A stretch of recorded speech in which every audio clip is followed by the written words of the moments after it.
So let's read the question. Which of the following statement about H3BO3 is not correct? तो हमें पूछा है इन चारों स्टेटमेंट्स में से कौन सी ऐसी स्टेटमेंट है जो H3BO3 के लिए सही नहीं है। तो फर्स्ट की कॉन्सेप्ट क्या है इस क्वेश्चन का,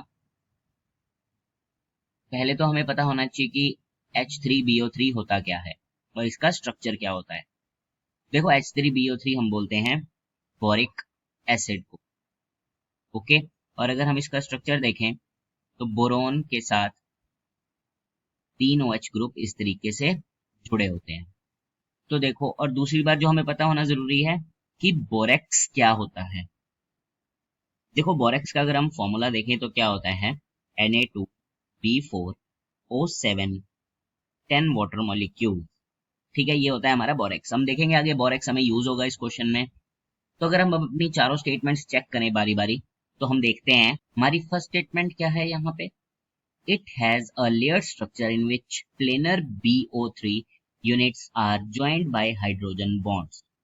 तो देखो होता क्या है, जैसे हमारे पास ये ऑक्सीजन और हाइड्रोजन 3 मॉलिक्यूल जुड़े हुए हैं इसके साथ, ओके। तो अगर हमारे पास एक और आ जाए और अगर हम उसमें भी देखें ऑक्सीजन हाइड्रोजन, ऑक्सीजन हाइड्रोजन और यहाँ पे एक ऑक्सीजन और हाइड्रोजन, तो हाइड्रोजन बॉन्डिंग क्या होती है, हाइड्रोजन बॉन्डिंग होती है जब हमारा हाइड्रोजन जो होता है दोनों साइड से किसी इलेक्ट्रोनेगेटिव एटम से जुड़ा होता है, जैसे जो हाइड्रोजन से ज्यादा इलेक्ट्रोनेगेटिव हो, जैसे कि ये है, यहाँ पे ऑक्सीजन भी हाइड्रोजन से ज्यादा इलेक्ट्रोनेगेटिव है और फ्लोरीन भी, तो ये एक हाइड्रोजन बॉन्डिंग है, ठीक है।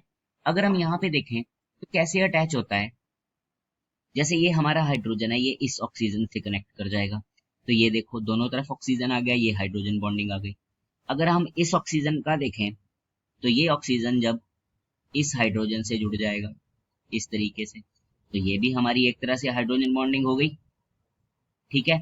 यहीं पे ये ऑक्सीजन है जो, अगर हम इस ऑक्सीजन को ये हाइड्रोजन से जोड़ दें तो ये देखो ये भी हमारी हाइड्रोजन बॉन्डिंग हो गई। तो इस तरह से ये हाइड्रोजन बॉन्डिंग से जुड़ा होता है आपस में। तो देखो फर्स्ट स्टेटमेंट तो हमारी सही होगी, it has a layer structure in which BO3 units are joined by hydrogen bonds, तो ट्रू है, हमें तो नॉट करेक्ट पूछा है तो ये ऑप्शन नहीं है हमारा। It does not act as proton donor but act as a Lewis acid by accepting hydroxyl ion. तो देखो अब अगर हम इसको देखें हमारी रिएक्शन क्या होती है, BOH3, ये हम बोरिक एसिड ही लिख रहे हैं, चाहे हम इसको ऐसे लिख लें या फिर हमें जैसे क्वेश्चन में दिया है H3BO3 वैसे लिख लें, एक ही बात।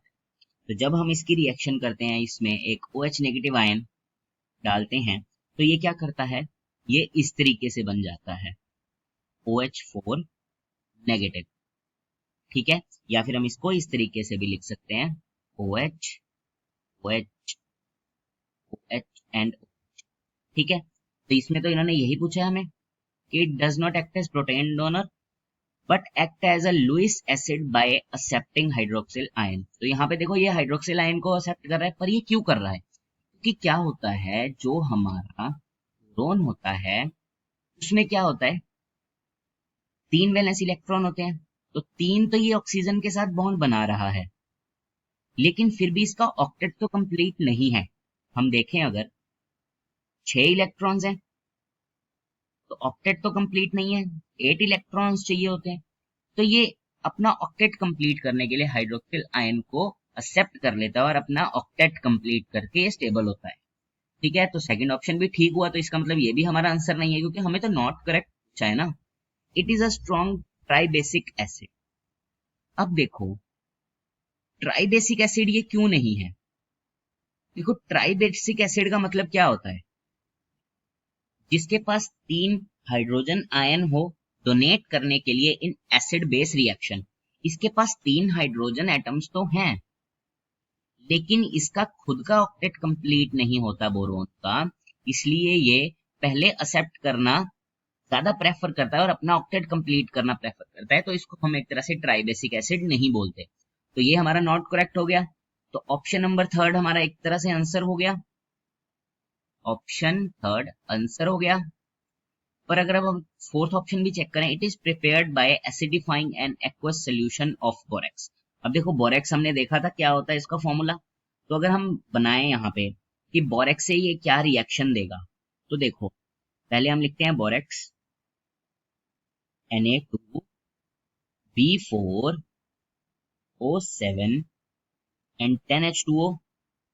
जब हम इसके साथ रिएक्ट करते हैं एसिड का, तो हमें क्या मिलता है 4BOH3 जो का हमारा बोरिक एसिड है, साथ में मिलता है हमें 2NaCl प्लस 5H2O। ठीक है, तो हमने ये रिएक्शन देख ली, तो ये वाला ऑप्शन भी हमारा सही हो गया ना, it is prepared by acidifying an aqueous solution of borax. और बिल्कुल सही बात है, जब हमारे पास ये रिएक्शन हमने देखी, तो हमने जब इसको एसिडिफाई किया तो हमारे पास 4 मॉलिक्यूल्स आ गए बोरिक एसिड के, तो ये ऑप्शन भी हमारा ठीक है, तो मतलब ये भी नहीं है। तो देखो इस क्वेश्चन में हमने क्या क्या सीखा। पहली बात तो हमने सीखा कि ये ट्राइबेसिक एसिड नहीं होता। क्यों नहीं होता? क्योंकि इसके पास अपना ही ऑक्टेट कंप्लीट नहीं होता, तो ये पहले एक्सेप्ट करता है। जैसे हाइड्रोक्सिल आयन की हमने एग्जांपल देखी है यहाँ पे, कि ये हाइड्रोक्सिल आयन को जब हम डालते हैं तो ये एक्सेप्ट करके ये बनाता है, तो ये ट्राइबेसिक एसिड नहीं है, तो हमारा थर्ड ऑप्शन ठीक हो गया आंसर। और बाकी हमने क्या देखा, बोरेक्स का फॉर्मूला हमने सीखा। हमने सीखा कि जो हमारा ये हाइड्रोजन बॉन्डिंग क्या होती है और ये कैसे शो करता है, कि दोनों तरफ इलेक्ट्रोनेगेटिव एटम्स होने चाहिए। और हमने जब बोरेक्स के साथ उसकी रिएक्शन देखी कि इसकी कैसे प्रेपरेशन होती है। तो ठीक है, I hope you understand it well. Best of luck.